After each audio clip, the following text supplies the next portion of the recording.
పిల్ల నీ చెయ్యి పట్టాలని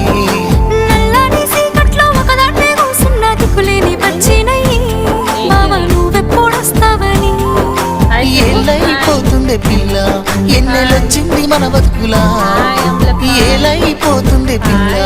ఏలు వట్టంగా వస్తున్నాయా ఇన్నాళ్ళ ఎడబాటు ఎడవాసిపోతుంది గుడ్ మార్నింగ్ అట్లా కాదు ఇట్లా ఈ సీనయ్య గుంటున్నదే సినదారా నీ కోసము